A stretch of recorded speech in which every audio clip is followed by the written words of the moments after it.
भाइयों नमस्कार।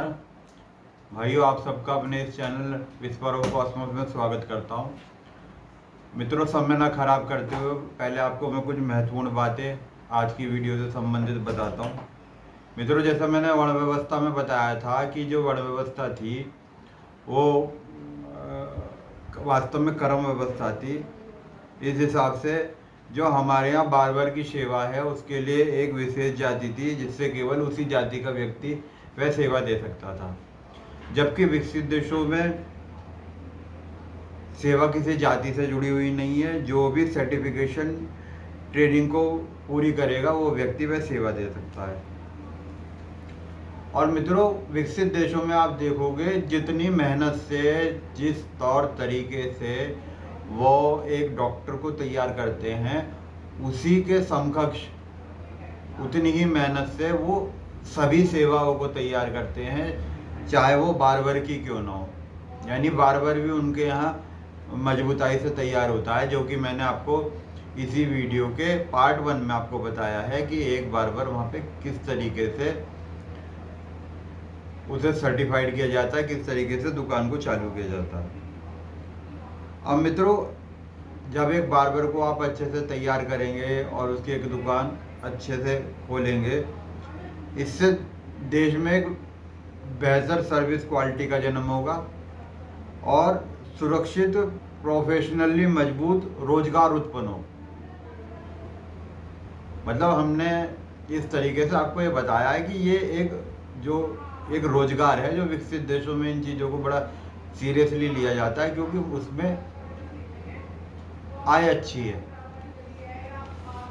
अब देखिए हमारे यहाँ क्या हो रहा है, हमारे यहाँ जितने भी स्टूडेंट हैं वो सब बड़ी बड़ी पोस्टों के लिए तैयारी कर रहे हैं। जैसे कोई डॉक्टरी के लिए कर रहा है, कोई इंजीनियरिंग के लिए कर रहा है, चार्टर्ड अकाउंटेंट के लिए कर रहे हैं, आईएएस ऑफिसर बनना चाह रहे हैं, जज बनना चाह रहे हैं। अब चाहे उनकी उस सब पदों पर बैठने की सामर्थ्य है नहीं है, पर वो उन चीज़ों की तैयारी में लगे पड़े हैं।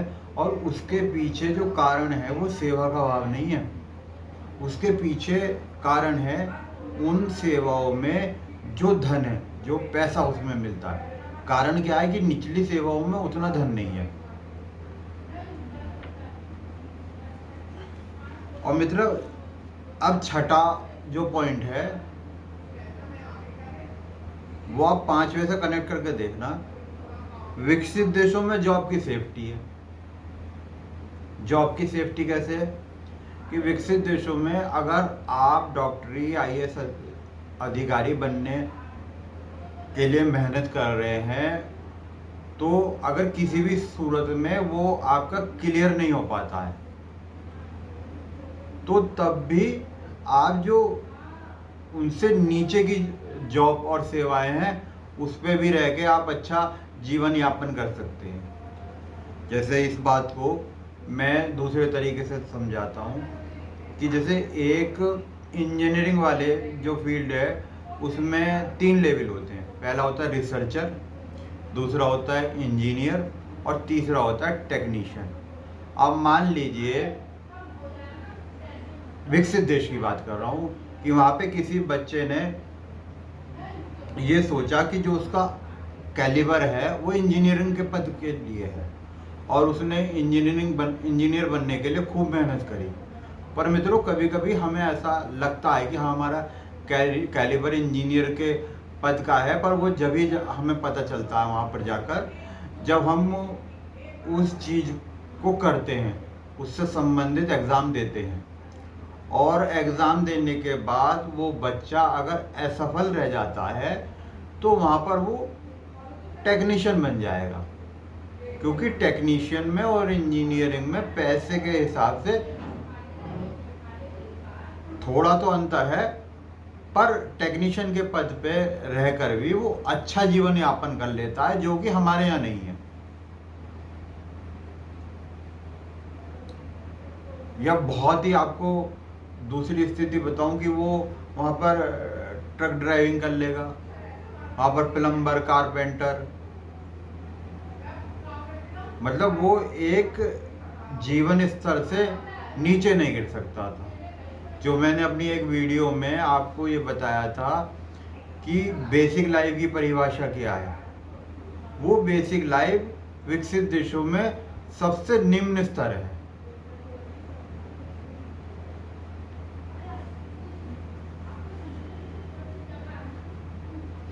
अब मित्रों, जो 7वां पॉइंट मैं आपको बता रहा हूँ, इसी पे आज हम अपनी इस वीडियो पे बात करेंगे।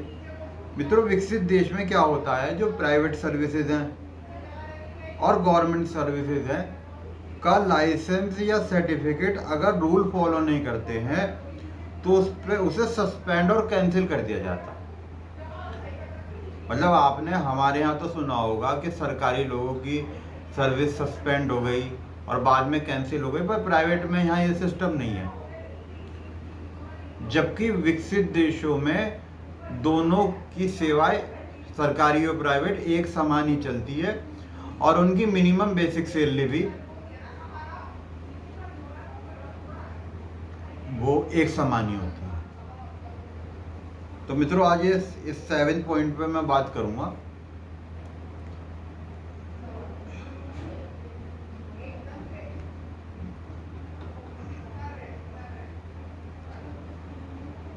मित्रों, जो मेरा जो उद्देश्य कोई आपको ये बताना नहीं है कि एक बार्बर की जो शॉप है वो विकसित देशों में कैसी होती है। ये तो आप YouTube पे बहुत सारी वीडियो देख लोगे। एक तो मैं ये आपको ये यूनिक बात है कि उसे शुरू कैसे किया जाता है और उनके काम करने के तरीके और हमारे काम करने के तरीके बहुत भिन्न हैं। उनके सारे फॉर्मल तरीके हैं और हमारे इनफॉर्मल तरीके हैं। और लास्ट में आपको एक बहुत महत्वपूर्ण मैं बात बताऊंगा। तो मित्रों,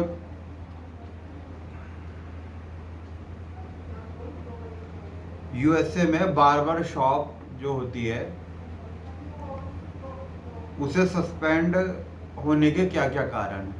अब ये बार्बर शॉप की बात नहीं हो रही, ये सभी सर्विसेज की बात हो रही है।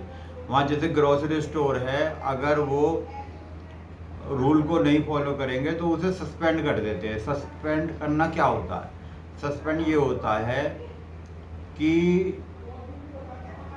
पहले तो जैसे आप रूल फॉलो नहीं कर रहे हो तो जो रेगुलेटर आते हैं, रेगुलेटर ये देखते हैं कि कोई ट्रेनिंग में कमी तो नहीं रह गई, कोई अपडेट में कमी तो नहीं रह गई। अगर ऐसा है तो उसे पूरा कराया जाता है। अगर उसके बाद भी आप चीज़ों को नहीं समझ रहे, जो उनके रूल्स हैं उसे फॉलो नहीं कर रहे,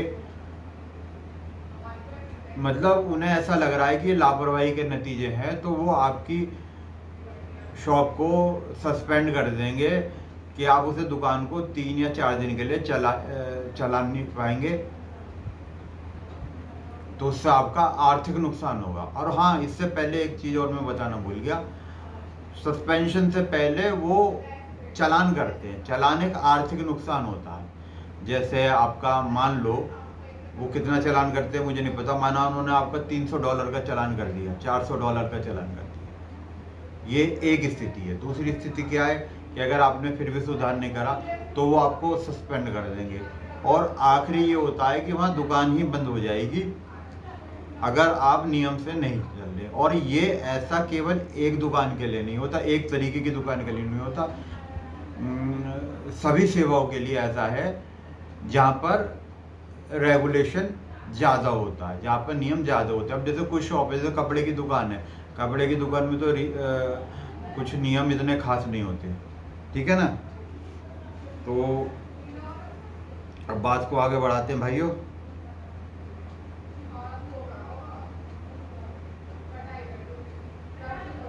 मित्रों, पहला पॉइंट है लाइसेंस या सर्टिफिकेट इशू अगर बार्बर या शॉप के पास वैलिड लाइसेंस नहीं है या लाइसेंस एक्सपायर हो गया है और रिन्यू नहीं कराया गया है, तो ऐसी स्थिति में जो वो सेवा को सस्पेंड कर देते हैं। क्योंकि यूएसए में बिना लाइसेंस काम करना इलीगल होता है। और मित्रों ये आप ये देखो कि जो लाइसेंस का रिन्यूअल क्या होता है। रिन्यूअल उन सेवाओं में होता है जहां पर दोबारा ट्रेनिंग की, अपडेट की ज़रूरत पड़ती है। जैसे माना कि एक बार्बर के जो लाइसेंस है, उसके सर्टिफिकेशन का जो लाइसेंस है, उसे विकसित देशों के जो रिसर्चर है उसका समय सीमा 3 साल डिसाइड करी है। तो 3 साल के बाद एक तो वहाँ पे एक सिस्टम होता है कि जो ट्रेनिंग आवर पूरे करने होते हैं, ट्रेनिंग आवर के घंटे होते हैं वो पूरे करने पड़ते हैं।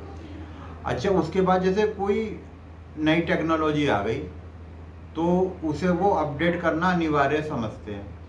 तो इस वजह से जब वो आप जो नई एजुकेशन है उसे दोबारा से आप अपने आप को अपडेट कर लेंगे तो दोबारा लाइसेंस मिलता है। और हमारे यहाँ क्या होता है, हमारे यहाँ तो सर्टिफिकेशन ही नहीं होता, रिन्यूअल की तो बात ही छोड़ो आप। अब दूसरा पॉइंट है हाइजीन और सेफ्टी रूल का उल्लंघन। टूल्स प्रॉपरली सैनिटाइज नहीं करना, गंदगी या इन्फेक्शन का रिस्क होना, डिस्पोजेबल आइटम का रीयूज़ करना, कि जैसे कोई यूज़ करा हुआ आइटम है उसे दोबारा यूज़ कर लिया, तो ऐसी स्थिति में हेल्थ डिपार्टमेंट तुरंत एक्शन लेता है। तीसरा पॉइंट है गवर्नमेंट रेगुलेशन फॉलो ना करना। शॉप का जो सेटअप रूल के अनुसार नहीं होना, मतलब वहाँ पे जब शॉप जो है सेटअप करी जाती है उसके जो रूल हैं वो गवर्नमेंट बताती है। जो रिक्वायर्ड इक्विपमेंट या स्पेस का स्टैंडर्ड है वो पूरा ना होना। ऐसी स्थिति में रूल वायलेट होने पर सस्पेंशन हो जाता है, यानी सेवाओं को सस्पेंड कर दिया जाता है।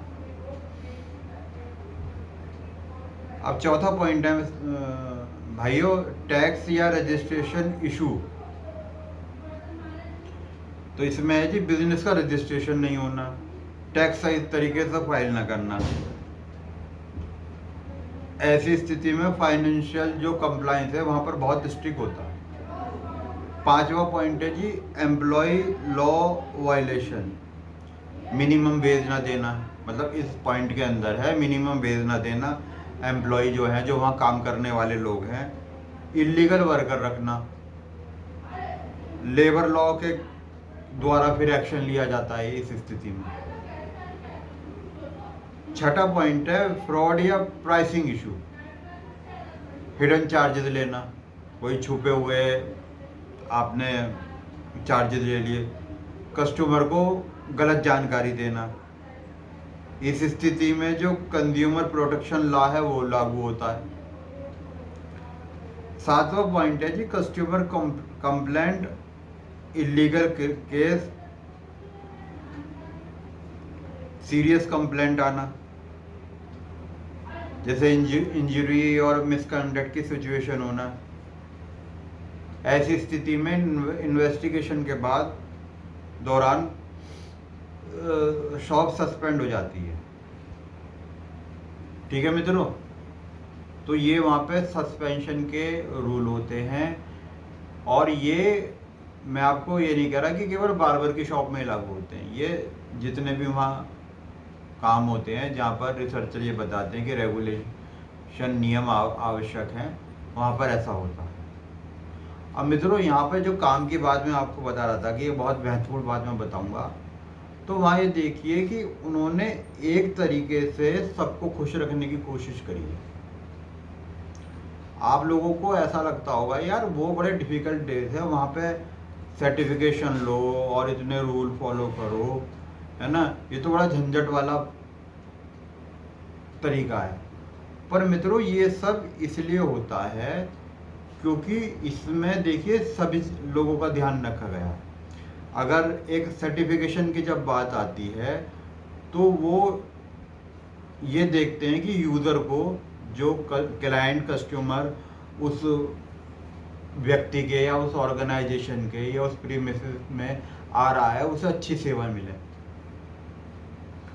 दूसरा जो टैक्स कंप्लाइंस है, टैक्स कंप्लाइंस मैंने आप लोगों को पहले भी बताया है कि इससे ये होता है कि सरकारों को टैक्स मिलता है, और जो सरकारों को टैक्स दिया जाता है वो आप जो सरकारी लोग जो हमारे भाई हैं उन लोगों की तनख्वाह के पैसे आप दे रहे हैं। और दूसरा संसाधनों के, ये मैंने पहले भी अपनी वीडियो में आप लोगों को कई बार बताया। अच्छा जी, तीसरा जो है वो ये है कि जैसे वहाँ पे फिक्स प्राइस का रूल है। फिक्स प्राइस का रूल ये होता है कि ऐसा नहीं है कि गवर्नमेंट आगे बीच में वो फिक्स प्राइस डिसाइड करती है। फिक्स प्राइस ये होता है कि एक बार आपने प्राइस डिसाइड करा, जितने भी कस्टमर आएंगे उन्हें आप अदल बदल के आप रेट नहीं ले सकते, पर आप प्राइस को अपने ड्यू डिलिजेंस से चेंज कर सकते हैं। कि आज आप माना एक शेविंग कर रहे हैं जिसकी कीमत आप वहाँ $10 ले रहे हैं, पर अगले दिन आप उसे $12 कर सकते हैं। जो उसके पीछे का कंपटीशन है वो तो स्वयं जो है सर्विस प्रोवाइडर को झेलना पड़ेगा। तो इस तरीके से क्या होता है कि बाकी लोगों के लिए जब एक जो वो बार्बर है वो अच्छे से कमा पाएगा, तो इससे क्या होता है कि मजबूत यूज़र पैदा होता है, और ये मजबूत यूज़र औरों की सेवाओं में कस्टमर का बनता है, और वो कस्टमर जाके बार्गेन नहीं करेगा क्योंकि आपने भी उसकी सेवाओं में आके बार्गेनिंग नहीं करी है, तो वो भी दूसरे की सेवा में जाके बार्गेनिंग नहीं करेगा। तो मित्रों, बस आज की इस वीडियो में मैं इतना ही समझाना था। आशा करता हूँ आप लोगों को मेरी बात समझ आई होगी। धन्यवाद। जय श्री राम।